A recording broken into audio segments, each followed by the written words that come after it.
All right, welcome back, guys. So we're out doing a spot of fishing, and I'll be honest with you, with the way the weather is, it could almost be Zangarmarsh, and it's a bit windy out here. But I'm trying to get myself some fell-spotted delight. No, not really.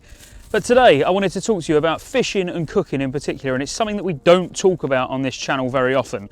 And then the reason I want to talk about it is because you probably go to the auction house and you look and you see, you know, cheap food, and you're like, well, hang on. No, we've got nothing. Cheap food, and then you're like, well, there's no point fishing, is there? But that's not what we're actually fishing for. So let's dive in. Before we do dive in, make sure you hit like and subscribe, and let's dive in and have a look at what you can catch fishing that's not actually fish. Okay guys, so this is a fairly easy one, but really, really effective. So it is just purely fishing, flying around fishing out of pools. So you will want to find fish, which you can actually get the weather beaten journal from fishing around these pools anyway, but odds are you may already have it by now if you're quite a keen angler. Now, the wreckages, like you'll see me fishing out of at the moment, is actually the ones that we're really after. These are really, really good. You can get crates from them, which have engineering materials. You can get curious crates, but you can get curious crates out of any of these pools anyway, and they can contain any sort of trade craftable goods. So, you know, not hide leather or fell iron or things like that, but you know, it's going to be things that you can actually sell. And then out of these particular wreckages that we're fishing from, you can get moats of water, you can get heavy supply crates, which the heavy supply crates have normally got fell iron bolts. It's normally engineering materials, but even the engineering materials sell really, really well. But what we're actually after is what you'll see in my inventory there, which is the inscribed scroll cases. Now, these scroll cases can contain rank 5 scrolls. I'll be honest with you, I seem to get agility and strength out of these scroll cases more than anything else. In fact, after a whole day's fishing here, and I mean the entire day, all I've had out of these cases is agility and strength, and these are the ones that sell the best.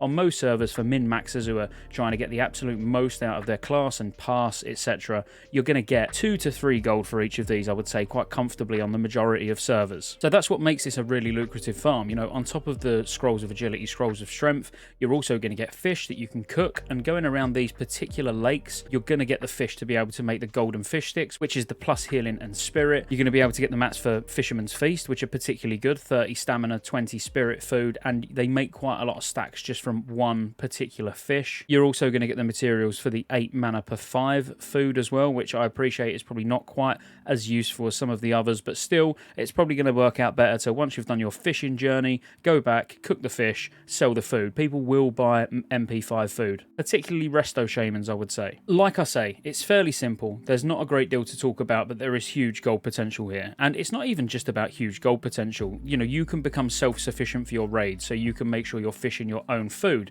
You're going to get moats of water just as a bonus. You're probably going to get 2 to 3 primal waters an hour, along with absolutely everything else that you're going to get. I do understand that some servers are going to be busier than others, so getting these fishing pools could be more difficult, but I would recommend getting Fishing Buddy or any fishing add-on where you can track, you know, the amount of casts you do in an hour, the amount of fish you actually catch in an hour.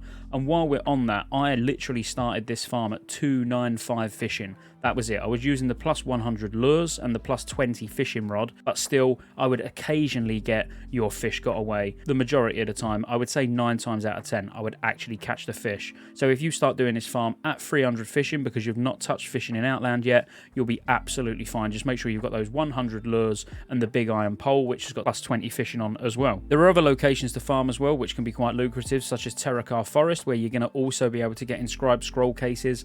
But I find Zangarmarsh, due to the amount of, just the sheer amount of water, bodies of water there are, you get a lot more joy. You know, if there's a couple of people farming around the main reservoir, then you can move to one of the other lakes, such as Umbrafen Lake, Marshlight Lake, whatever, whichever lake you choose to go to. You know, just fly around it. As soon as you see pools, fish them up. You could just stick to wreckages, but personally, I would recommend fishing out of any pool that you see. And if for some reason there's no pools spawning at all, you do a full circuit around the lake that you've been farming, just stand static and fish outside of a pool for a few minutes and then fly around and look again. That's it, guys. I hope you enjoyed it. Let's go cook our food. And now our fishing trip comes to an end. All that's left to do is cook all your fish. So you're going to get mana per 5 fish from this place, you're going to get stamina, you'll be able to do fisherman's feast. You can even get the healing fish sticks as well from here, the golden fish sticks. So overall, it's not just about the scrolls, it's not just about, you know, getting all the engineering bits and stuff like that. You are going to be able to make money on food. And the golden fish sticks, which are from Golden Darters, by the way, they're normally around 20 gold a stack, which, you know, in little to no time, you'll get 20 gold's worth. So